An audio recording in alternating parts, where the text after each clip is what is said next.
Hello everyone, my name is doctor संचित। आप सभी का स्वागत है प्रिंस सिविल सर्विसेज के यूट्यूब चैनल पे। हम एक सीरीज स्टार्ट कर चुके हैं जहां पे हम डिस्कस कर रहे हैं previous year UPSC prelims question paper और वहां से history art and culture portion से जो क्वेश्चन पूछे गए हैं वो हम एनालाइज करने की कोशिश कर रहे हैं। हम देख रहे हैं किस तरह के क्वेश्चन पूछे जाते हैं, कौन से टॉपिक से क्वेश्चन आते हैं एंड सो ऑन। तो इस सीरीज में हमने अभी तक 2013 से लेके 2018 तक के क्वेश्चन पेपर को डिस्कस कर लिया है। This is 2019 paper, part 1 part 2 already discuss कर चुके हैं। You can find the previous videos on the YouTube channel. Please subscribe to this channel and आप हमें फॉलो कर सकते हैं Instagram, Twitter, Facebook and Telegram पे भी। तो आइए स्टार्ट करते हैं पार्ट 3। और यहाँ पे वी, जैसे मैंने आपको पहले बताया, 2019, इस 2019 के पेपर में टोटल 15 क्वेश्चन आए थे related to art and culture history section. तो क्वेश्चन नंबर 10 तक हमने आपका डिस्कस कर लिया है पार्ट 1 एंड पार्ट 2 में। Now this is the question number 11। So let's start with the question number 11। Consider the following statements about the charter act of 1813। सो आपका question related है चार्टर एक्ट ऑफ 1813 से।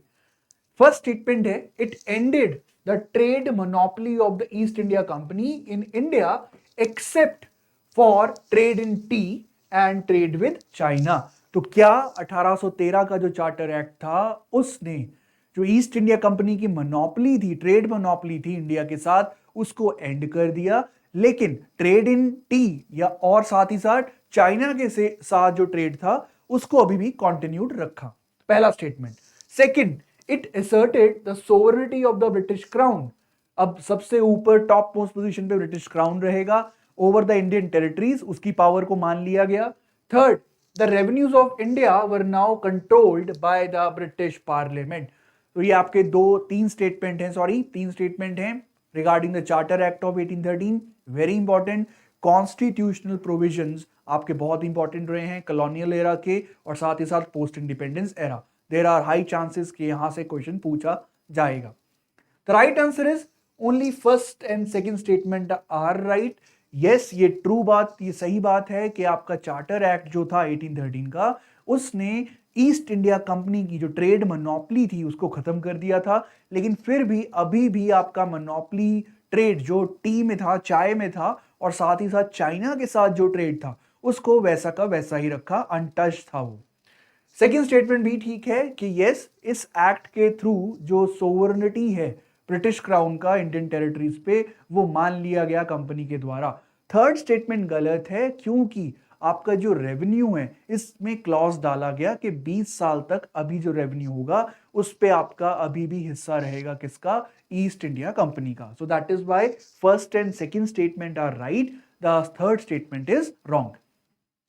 Next question, with reference to Swadeshi movement consider the following statements. Swadeshi movement मैं आपको बहुत बार बताया है मैंने ये भी कि स्वदेशी मूवमेंट से स्टार्ट होके आपका टिल इंडिपेंडेंस इंडिया जो एक्ट आया या इंडिपेंडेंस होता है वहां तक आपको सारे के सारे nitty gritty small movements, big movements सब पढ़ना है।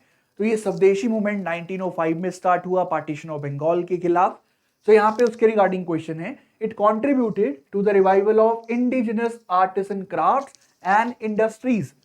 क्या इसने रिवाइव किया था जो हमारे भारतीय इंडिजिनस क्राफ्ट्स थे या इंडस्ट्रीज थे? Second, national council of education was established as a part of Swadeshi movement.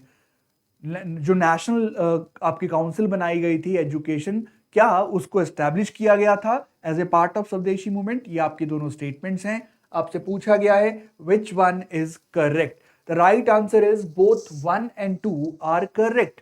देखिए, स्वदेशी मूवमेंट का जो मेन मुद्दा था वो ये था कि आप फॉरेन के जो प्रोडक्ट्स हैं या फॉरेन का एसोसिएटेड कुछ भी चीज है आप उसको बॉयकॉट करेंगे और प्रमोट किया जाएगा स्वदेशी को। स्वदेशी मतलब इंडिजिनस। तो यहाँ पे बिल्कुल सही है, कॉमन सेंस भी अगर आप लगाएं तो यस, स्वदेशी ने आपका लोकल इंडिजिनस क्राफ्ट्स हैं उनको बढ़ावा दिया था और इंडस्ट्रीज को बढ़ावा दिया था owned by Indians. Second, yes, हमारा जो एजुकेशन सिस्टम था उसको भी नेशनल लाइंस और हमारा जो लोकल कंडीशंस हैं उसके अकॉर्डिंग होना चाहिए, controlled by are our sales only. Yes, तो इसी के चलते नेशनल काउंसिल ऑफ एजुकेशन का गठन भी किया गया। सो दैट इज वाई स्वदेशी मूवमेंट का जो क्वेश्चन है उसमें दोनों स्टेटमेंट ठीक है। थर्ड क्वेश्चन है factual, consider the following pairs. एक तरफ आपका मूवमेंट का नाम दिया गया है और दूसरी तरफ आपका लीडर का नाम दिया गया है और ये पेयर बनाया गया है और आपसे पूछा गया है कि कौन सा पेयर करेक्टली मैच्ड है। फैक्चुअल क्वेश्चन है ये, एक तरफ लीडर का नाम, दूसरी तरफ उससे रिलेटेड ऑर्गेनाइजेशन या मूवमेंट, ये आपका क्वेश्चन पूछा गया है। पहला पेयर है all India anti untouchability league, Mahatma Gandhi ji के द्वारा। सेकंड, ऑल इंडिया किसान सभा, स्वामी सहजानंद सरस्वती के द्वारा। Self respect movement, EV Ramaswamy Naicker या पेरियार। तो ये तीन पेयर हैं आपके। तो यहाँ पे फैक्चुअल इंफॉर्मेशन, यस तीनों ठीक है। All India anti touchability league आपका जब गांधी जी जेल में थे 1932 में उन्होंने इसका गठन किया। दूसरा, ऑल इंडिया किसान सभा, स्वामी सहजानंद सरस्वती लखनऊ में आपका इसका शुरुआत करते हैं। तीसरा, सेल्फ रिस्पेक्ट मूवमेंट आपका ईवी रामास्वामी नायकर या पेरियार के द्वारा स्टार्ट किया गया था।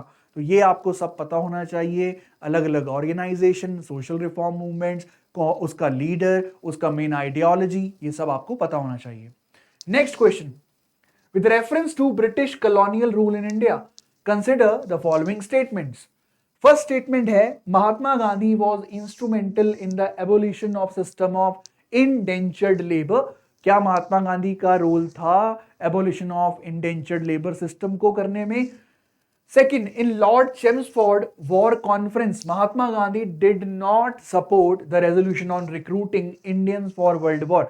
जब वर्ल्ड वॉर स्टार्ट होता है फर्स्ट, तो उसमें क्या गांधी जी ने वॉर कॉन्फ्रेंस जब हुई तो उसमें सपोर्ट नहीं किया था कि इंडियंस को भी आपका रिक्रूट करना चाहिए। So that is a statement. Third statement, consequent upon the breaking of salt law by Indian people, the Indian National Congress was declared illegal.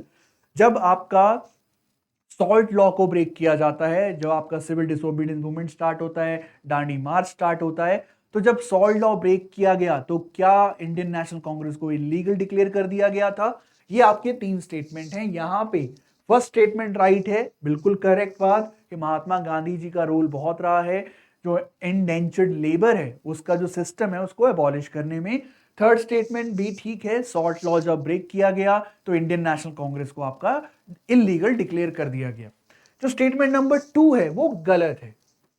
अभी गलत क्यों है देखिए, जब वर्ल्ड वॉर 1 स्टार्ट हुआ 1914 से लेकर 1918 तक, 1919 तक चला आपका, तो इसमें ब्रिटिशर ने आपका सपोर्ट को मांगा इंडियंस की। तो यहाँ पे गांधी जी ने सपोर्ट किया और बोला, क्योंकि उनको था कि आपका जो इसके बाद वॉर के बाद आपका जो रिफॉर्म्स होगा वो सही मिल जाएंगे, बट ऐसा नहीं हुआ था। बट यस, कहीं ना कहीं यहाँ पे ये बात गलत है कि ये बात बिल्कुल गलत है कि महात्मा गांधी जी ने सपोर्ट नहीं किया था। बिल्कुल किया था उन्होंने, क्योंकि उनको था कि अगर हमने इंडियंस को रिक्रूट करवा दिया तो जो वॉर टाइम के बाद आपका रिफॉर्म्स आएंगे उसमें हमें कॉन्स्टिट्यूशनल जो मेजर्स हैं रिफॉर्म्स देखने को मिल जाएंगे। So that is why the statement number 2 is wrong and the सही इसका जवाब है first and third statements are right.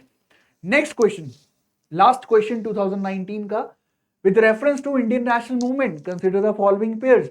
एक तरफ आपका पर्सन का नाम लिखा गया है, दूसरी तरफ पोजीशन हेल्ड, क्या किस ऑर्गेनाइजेशन में वो सेक्रेटरी थे, मेंबर थे, प्रेसिडेंट थे। तो यहाँ पे पहला pair Sir Tej Bahadur Sapru, president All India Liberal Federation. K C Neogy, member the Constituent Assembly, संविधान बनाने के लिए जो असेंबली बनाई गई उसके मेंबर थे। PC Joshi, general secretary communist party of India. ये तीन आपके पेयर दिए गए हैं।